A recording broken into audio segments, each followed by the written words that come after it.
Progress. Om Shanti. तो आत्मिक स्थिति में बैठ जाए कि मैं बिंदु आत्मा, बिंदु बाबा से ज्ञान मुरली सुन रहे हैं। ज्ञान भी और विज्ञान भी यही। तो बाबा कह रहे हैं, मीठे बच्चे, दुख हरता सुख करता एक बाप, वही तुम्हारे सब दुख दूर करते हैं। मनुष्य किसी के दुख दूर कर नहीं सकते। प्रश्न है, विश्व में अशांति का कारण क्या है? अशांति स्थापन कैसे होगी? तरह विश्व में अशांति का कारण है अनेकानेक धर्म। कलयुग के अंत में जब अनेकता है तब अशांति है। बाप आकर एक सद्धर्म की स्थापना करते हैं और शांति हो जाती है। तुम समझ सकते हो कि लक्ष्मी नारायण के राज्य में शांति थी। पवित्र धर्म, पवित्र कर्म था। कल्याणकारी बाप फिर से वही नई दुनिया बना रहे, उसमें शांति का नाम नहीं। पवित्र धर्म है, गृहस्थ धर्म पवित्र, और वहाँ कोई धर्म नहीं होता ना, एक देवी देवता धर्म और बहुत सारा धर्म नहीं, और कर्म भी पवित्र। ओम शांति। रूहानी बाप बैठ रूहानी बच्चों को समझाते हैं। रूहानी बाप को ही ज्ञान का सागर कहा जाता है। ये तो बच्चों को समझाया है। बॉम्बे में भी बहुत सोशल वर्कर्स हैं, उनकी मीटिंग होती रहती है। बॉम्बे में खास जहाँ मीटिंग करते हैं उसका नाम है भारतीय विद्या भवन। अब विद्या होती है दो प्रकार की। एक है जिस्मानी विद्या, जो स्कूल कॉलेजों में दी जाती है, अब उसको विद्या भवन कहते हैं। जरूर वहाँ कोई दूसरी चीज है। अब विद्या किसको कहा जाता है ये तो मनुष्य जानते ही नहीं। ये तो रूहानी विद्या भवन होना चाहिए। विद्या ज्ञान को कहा जाता है, और ज्ञान का सागर परमपिता परमात्मा ही ज्ञान का सागर है। तो श्री कृष्ण को ज्ञान का सागर नहीं कहेंगे। तो ज्ञान देने वाला तो परमात्मा ही हुआ ना, जब उसको ज्ञान सागर कहा। जो वो देता है वो ज्ञान है। तो शिव बाबा की महिमा अलग, श्री कृष्ण की महिमा अलग है। कृष्ण मनुष्य मगर सर्वगुण संपन्न, 16 कला संपूर्ण। मगर शिव बाबा देहधारी नहीं, अशरीरी। तो भारतवासी मूंज पड़ते हैं। गीता का भगवान श्री कृष्ण को समझ बैठे हैं तो विद्या भवन आदि खोलते रहते, समझते कुछ भी नहीं। विद्या है गीता का ज्ञान। वह ज्ञान तो है ही एक बाप में, जिसको ज्ञान का सागर कहा जाता है, जिसे मनुष्य मात्र जानते नहीं।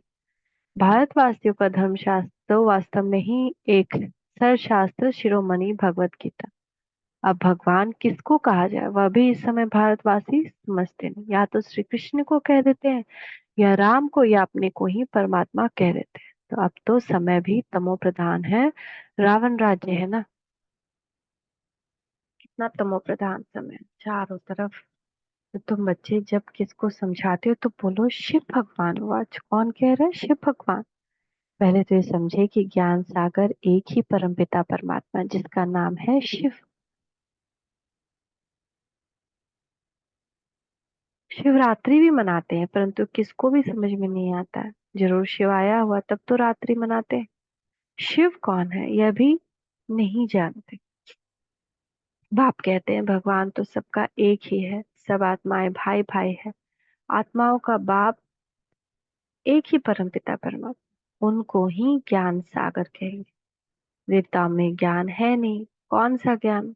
रचयिता और रचना के आदि मध्य अंत का ज्ञान कोई मनुष्य मात्र में नहीं। कहते भी ये प्राचीन ऋषि मुनि नहीं जानते थे। प्राचीन का भी अर्थ नहीं जानते। सत्युग त्रेता हुआ प्राचीन, सत्युग है नई दुनिया, वहां तो ऋषि मुनि थे ही नहीं। यह ऋषि मुनि आदि सब बाद में आए, वह भी इस ज्ञान को नहीं जानते। नीति नीति कह देते हैं, वह जानते नहीं। तो भारतवासी जो अभी तमोगुनी है हो गए, वह कैसे जान सकते हैं? तो इस समय साइंस का घमंड भी कितना है। इस साइंस द्वारा समझते हैं भारत स्वर्ग बन गया है। इसको माया का पांप कहा जाता है। फॉल ऑफ पांप का एक नाटक भी है ना, पांप। तो कहते भी हैं इस समय भारत का पतन है। कितना साइंस तरक्की गया है। हार्ट बीट अपने से नहीं पता है, कितना पानी पीना है, कितना दौड़ लगाना है, सबके लिए कंप्यूटर है। घड़ी पहन लेते हैं और घड़ी से दौड़ लगाते हैं, घड़ी के अनुसार पानी पीते हैं। तो पतन का समय है, सत्युग में उत्थान है, अब पतन है। यह कोई स्वर्ग थोड़ी है, यह तो माया का पंप है। इसको खत्म होना ही। मनुष्य समझते हैं विमान है, बड़े बड़े महल हैं, बिजलियां हैं, यही स्वर्ग है। कोई मरता है तो भी कह देते हैं स्वर्गवासी हुआ। इससे भी समझते नहीं कि स्वर्ग गया तो जरूर स्वर्ग कोई और है ना, स्वर्गवासी है। और फिर ये भी सोचते यही स्वर्ग है, तो फिर किधर गया वो जो मरा।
ये भी नहीं समझते हैं कि स्वर्ग किधर है। तो बाबा कह रहे हैं ये तो रावण का पॉम्प है। बेहद के बाप स्वर्ग की स्थापना कर रहे हैं, अभी स्वर्ग है नहीं। लेकिन एक वीडियो बाबा, मतलब किसी को परम धाम का साक्षात्कार हुआ तो उसको ये समझ में नहीं, परम धाम तो है टाइम से अवे का टाइम, वो मतलब वहाँ टाइम नहीं, वहाँ स्पेस नहीं, वहाँ साइलेंस, ये सब कुछ भी नहीं। तो ये समझ क्वेश्चन मेरे में भी आता था, लेकिन पता नहीं था। लेकिन उसको फिर बाबा साक्षात्कार कराए कि जैसे पास्ट प्रेजेंट फ्यूचर तीन स्टेज है। जैसे धरती है, तो धरती की एक साइड क्या है, रात, और एक साइड दिन है। तो रात और दिन एक साथ एग्जिस्ट कर रहा है दुनिया में, रात भी है तो दिन भी है। ऐसे ही उसको तो तीन दिखाई दिया, ऐसे समझ में आया। लेकिन मेरे समझ में आ रहा है कि चार युग कहीं ना कहीं चलता रहता है। ये जो टाइम है ना, ये हमारे मन की रचना है। जो हम मन से सत्युगी बन जाए तो सत्युग अभी हमको दिखाई दे। ये एक पॉम्प है, एक इल्यूशन है, एक जैसे कि सब कुछ एक साथ है। लेकिन वही जो, वो देखिए कि जहां पे लाइट पड़ रहा है वो हमको दिखाई दे रहा है, बाकी सब अंधेरा में है। लेकिन है सब एक साथ एग्जिस्ट कर रहा है। तो ऐसे ही चारों युग अभी है।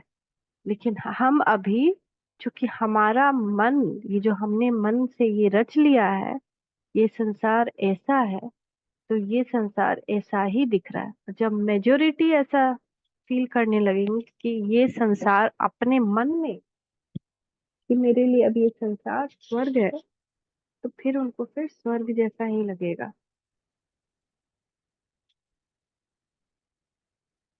तो जैसे कि संसार सच में बदल जाए, तो बहुत गुह्य गुह्य रहस्य जो हम लोग को सोचना समझना चाहिए कि हम कब बदलेंगे, अपना संसार कैसा चाहते हैं। जैसे हम अपने मन को बदल लेंगे, हमारा संसार भी बदल जाएगा। तो बाबा कह रहे हैं तो रावण का पांव है, बेहद का बाप स्वर्ग की स्थापना कर रहे। इस समय छठा बेटी माया और ईश्वर की है ना, आसुरी दुनिया और ईश्वरीय दुनिया। यह भी भारतवासियों को समझाना पड़े। दुख तो अर्जुन बहुत आने वाले हैं, अथाह दुख आना है। स्वर्ग तो होना ही है सतयुग में, कलयुग में तो हो न सके, यह भी किसको पता नहीं है। पुरुषोत्तम संगम युग किसको कहा जाता है, यह भी बाप समझाते हैं। ज्ञान है दिन, भक्ति है रात। अंधियारे के धक्के खाते रहते हैं। भगवान से मिलने के लिए कितने वेद शास्त्र आदि पढ़ते हैं। ब्रह्मा का दिन और रात, तो ब्राह्मणों का दिन और रात। सच्चे मुख वंशावली ब्राह्मण तुम हो। वह तो है कलयुगी कुख वंशावली ब्राह्मण, तुम हो पुरुषोत्तम संगम युगी ब्राह्मण। यह बातें और कोई नहीं जानते। यह बातें जब समझे तब बुद्धि में आए कि हम यह क्या कर रहे हैं। भारत सतो प्रधान था, जिसको ही स्वर्ग कहा जाता है, तो जरूरी है नर्क। अब तो नर्क से स्वर्ग में जाते हैं, वहां शांति भी है, सुख भी है। लक्ष्मी नारायण का राज्य है ना। तुम समझा सकते हो मनुष्यों की वृद्धि कैसे कम हो जाती है, अशांति कैसे कम हो सकती है। अशांति है ही पुरानी दुनिया कलयुग में। नई दुनिया में शांति होती है, स्वर्ग में शांति है ना। उनको ही आदि सनातन देवी देवता धर्म कहा जाता है। हिंदू धर्म तो अभी का है, इनको आदि सनातन धर्म नहीं कह सकते। ये तो हिंदुस्तान के नाम पर हिंदू कह देते हैं। आदि सनातन देवी देवता धर्म था।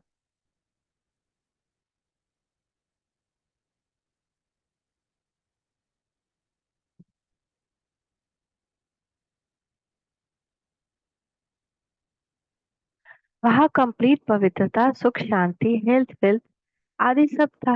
अभी पुकारते हम पतित हैं, हे पतित पावन आओ।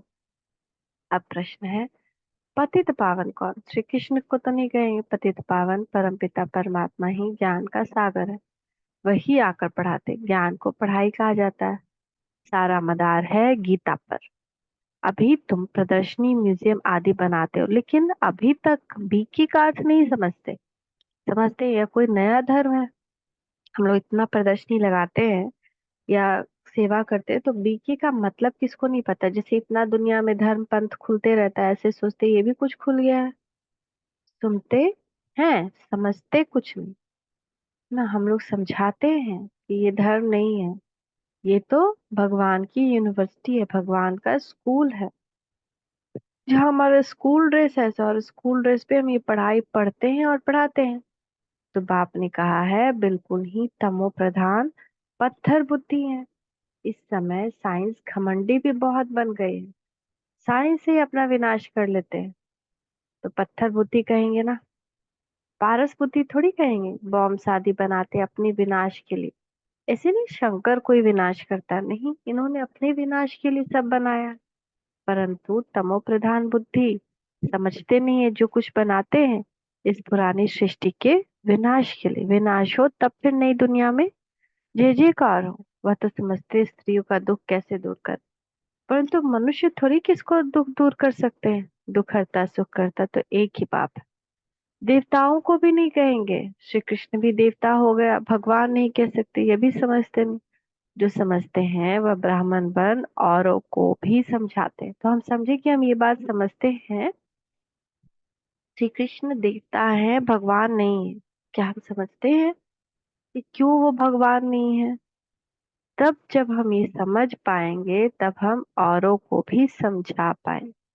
जो राज्य पद के अथवा आदि सनातन देवता धर्म के हैं, वह निकल आते हैं। लक्ष्मी नारायण स्वर्ग के मालिक कैसे बने? क्या कर्म किया जो विश्व के मालिक बने? इस समय कलयुग अंत में तो अनेकानेक धर्म है, तो अशांति है। नई दुनिया में ऐसे थोड़ी होता है। अभी यह संगम युग, जबकि बाप आकर राजयोग सिखलाते हैं।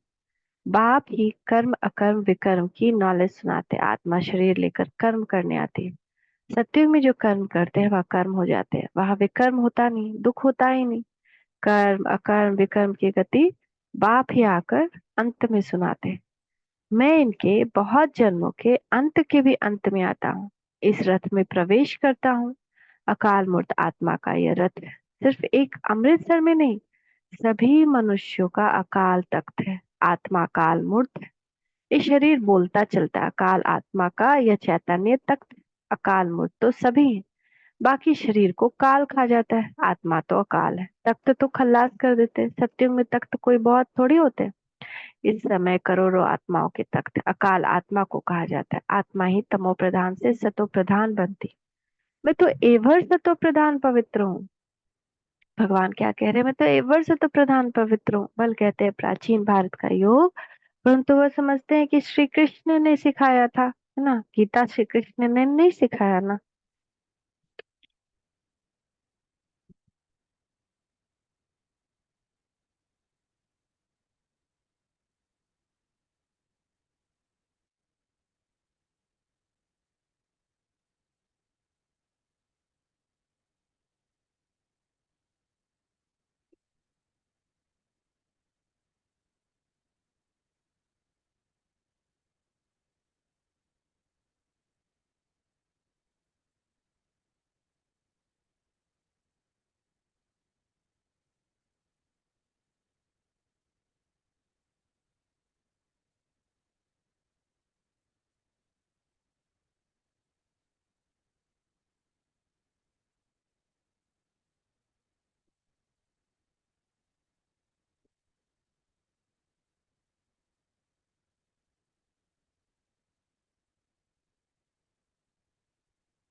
गीता को ही खंडन कर दिया है ना। तो बाबा कह रहे जीवन कहानी में नाम ही बदल दिया, बाप के बदले बच्चे का नाम डाल दिया। श्री कृष्ण क्या है, क्योंकि बाबा के बच्चे ही तो हुए ना। ब्रह्मा बाबा को पढ़ा लिखा कर शिव बाबा राजा बनाते हैं, का नाम हो जाता है राजकुमार में कृष्ण, और बड़े होके नारायण। कितना समझने अच्छा समझ का बात है ना, कि बाबा, ये बाबा हम सबको पढ़ाते हैं है ना, समझाते हैं, योग करवाते हैं, हमको पूरा सुंदर हमारी प्रवृत्ति कर देते हैं, हमको हीरा बना देते हैं, और फिर हम राजा बन जाते हैं। तो शिवरात्रि मनाते हैं, परंतु वह कैसे आते हैं ये जानते नहीं। शिव है ही परमात्मा, उनकी महिमा बिल्कुल अलग है, आत्माओं की महिमा अलग है। बच्चों को यह पता है, राधे कृष्ण ही लक्ष्मी नारायण है। कि बाबा ही आकर धरती को माया के जाल से, रावण के जाल से छुड़ाते हैं। माया के पंजे में है पूरी दुनिया, हर एक आत्मा। अहंकार, मोह, लोभ, क्रोध, काम, इतना अंधकार। जान रहे हैं कि ये खाने से हम मर जाएंगे, पीने से हम मर जाएंगे, फिर भी खाते पीते रहते हैं। तो बच्चों को यह पता है राधे कृष्ण ही लक्ष्मी नारायण है। लक्ष्मी नारायण के दो रूप को ही विष्णु कहा जाता है, फर्क तो है नहीं। बाकी चार भुजा वाला, आठ भुजा वाला कोई मनुष्य होता नहीं। देवियों आदि को कितनी भुजाएं दे दी, समझाने में समय लगता है। बाप कहते मैं हूं ही गरीब निवास, मैं आता भी तब हूँ जब भारत गरीब बन जाता है, राहु का ग्रहण बढ़ जाता है। बृहस्पति की दशा थी, अब राहु का ग्रहण भारत में तो क्या सारे वर्ल्ड पर है। इसीलिए बाप फिर भारत में आते हैं, आकर नई दुनिया स्थापन करते हैं, जिसको स्वर्ग कहा जाता है। भगवान वाच, मैं तुमको राजाओं का राजा, डबल सिद्धार्थ स्वर्ग का मालिक बनाता हूँ। 5,000 वर्ष हुआ, जबकि आदि सनातन देवी देवता धर्म था, अभी वह है नहीं, तमो प्रधान हो गए हैं। बाप खुद ही अपना अर्थात रचयिता और रचना का परिचय देते हैं। तुम्हारे पास प्रदर्शनी म्यूजियम में इतने आते हैं, समझते थोड़ी है। कोई बिरले समझकर कोर्स करते हैं, रचयिता और रचना को जानते हैं। रचता है बेहद का बाप, उनसे बेहद का वर्षा मिलता है। यह नॉलेज बाप ही देते हैं। फिर राजाएं मिल जाती है, तो वहां नॉलेज की दरकार नहीं। पढ़े लिखे डॉक्टर बन गए तो फिर से मेडिकल पढ़ेंगे क्या। ऐसे ही पढ़े लिखे राजा बन गए, सब कुछ मिल गया, हेल्थ वेल्थ हैप्पीनेस, तो फिर क्यों आप पढ़ने की दरकार ही नहीं। तो भगवान को भी नहीं याद करते हैं, कोई मंदिर भी नहीं होता है। तो सदगति कहा जाता है नई दुनिया स्वर्ग को, दुर्गति कहा जाता है पुरानी दुनिया नर्क को। बाप समझाते हैं तो बहुत अच्छी तरह से, बच्चों को भी ऐसे समझाना है, लक्ष्मी नारायण का चित्र दिखाना है। यह विश्व में शांति स्थापन हो रही है। आदि सनातन देवी देवता धर्म का फाउंडेशन है नहीं, जो बाप स्थापन कर रहे हैं। है ही नहीं दुनिया में कहीं आदि सनातन देवी देवताओं का पवित्र धर्म और पवित्र कर्म था। अभी यह है ही विशेष वर्ल्ड, नई दुनिया कहा जाता है वाइसलेस वर्ल्ड, शिवालय। अब समझाना पड़े तो विचारों का कुछ कल्याण हो, बाप को ही कल्याणकारी कहा जाता है। वह आते हैं पुरुषोत्तम संगम युग पर। कल्याणकारी युग में कल्याणकारी बाप आकर सबका कल्याण करते, पुरानी दुनिया को बदल नई दुनिया स्थापन कर देते हैं। ज्ञान से सदगति होती है, इस पर रोज टाइम लेकर समझा सकते हैं। बोलो, रचता और रचना के आदि मध्य अंत को हम ही जानते हैं। ये गीता का एपिसोड चल रहा है, जिसमें भगवान ने आकर राजयोग सिखाया है, डबल सिरताज बनाए। लक्ष्मी नारायण भी राजयोग से ये बने हैं। इस पुरुषोत्तम संगम युग पर बाप से राजयोग सीखते हैं। बाबा हर बात कितना सहज समझाते हैं। अच्छा, मीठे मीठे सिखी लदे बच्चों प्रति माँ बाप दादा का, माता पिता बाप दादा के याद कर गुड मॉर्निंग। रूहानी बाप की रूहानी बच्चों को नमस्ते। हम रूहानी बच्चों की रूहानी माता पिता बाप दादा को याद प्यार गुड मॉर्निंग। नमस्ते बाबा, नमस्ते। शुक्रिया बाबा, शुक्रिया। धारणा के लिए मुख्य सार। पहला, राजयोग की पढ़ाई सोर्स ऑफ इनकम है, क्योंकि इससे ही हम राजाओं का राजा बनते हैं। यह रूहानी पढ़ाई रोज पढ़नी और पढ़ानी है, ना दूसरे को ही पढ़ाना है। सदा नशा रहे कि हम ब्राह्मण सच्चे मुख वंशावली हैं। हमारा जन्म ब्रह्मा के मुख से हुआ है। कितनी समझने की बात है। दुनिया में शास्त्र में पढ़ते, और हम हैं ब्रह्मा मुख वंशावली, सच्चे सच्चे। तो हम कलयुगी रात से निकल दिन में आए हैं। यह कल्याणकारी पुरुषोत्तम युग, इसमें अपना और सर्व का कल्याण करना है। आज का वरदान देखिए, बाप दादा का वरदान यह अपने मस्तक पे के ऊपर वरदान दे रहे हैं। अपने हर श्रेष्ठ संकल्प को कर्म में लाने वाले मास्टर सर्वशक्तिमान बाबा, हम संकल्प कर रहे हैं कि हम क्रोध नहीं करेंगे तो हमारा कर्म भी शांति वाला हो। तो हर श्रेष्ठ संकल्प को कर्म में लाने वाले मास्टर सर्वशक्तिमान भव। मास्टर सर्वशक्तिमान माना संकल्प और कर्म समान हो। अगर संकल्प बहुत श्रेष्ठ और कर्म संकल्प प्रमाण ना हो तो मास्टर सर्वशक्तिमान नहीं कहेंगे। तो चेक करो, जो श्रेष्ठ संकल्प करते हैं वो कर्म तक आते हैं या नहीं। मास्टर सर्वशक्तिमान की निशानी है कि जो शक्ति जिस समय आवश्यक हो वो शक्ति कार्य में आए। स्थूल और सूक्ष्म सब शक्तियां इतना कंट्रोल में हो जो जिस समय जिस शक्ति की आवश्यकता हो उसे काम में लगा सके। सूक्ष्म शक्तियां क्या है हमारी? मन, बुद्धि, संस्कार, हम्म, और संकल्प, ये सब हमारी सूक्ष्म शक्तियां। संकल्प शक्ति।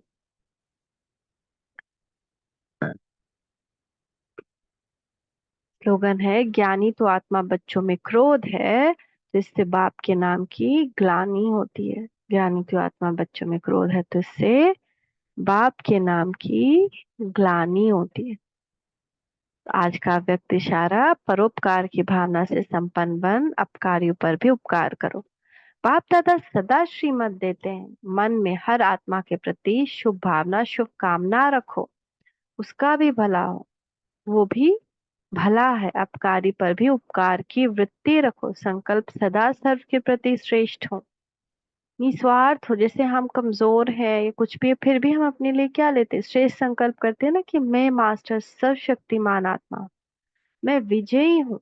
ऐसे उनके लिए भी ऐसे ही श्रेष्ठ संकल्प रखना है कि ये मास्टर सर्वशक्तिमान आत्मा है। कोई अपवित्र कर्म कर रहा है तो ये परम पवित्र आत्मा है, ये तो भगवान का फरिश्ता है।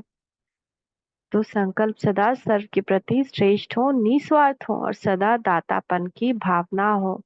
सदा स्व परिवर्तन अर्थात स्व के श्रेष्ठ कर्मों द्वारा औरों को श्रेष्ठ कर्म की प्रेरणा देने वाले कर्म हो। हमारे कर्म भी क्या हो? हम अपना परिवर्तन कर रहे हो, हम किसी से कुछ नहीं बोल रहे हैं, हम अपने आप को परिवर्तन करते जा रहे हैं, सतत तपस्या में लगे हैं। तब ये दूसरों को भी बदलने की प्रेरणा देगा, तब कहेंगे परोपकारी। थैंक यू बाबा, थैंक यू। ओम शांति, ओम शांति, ओम शांति।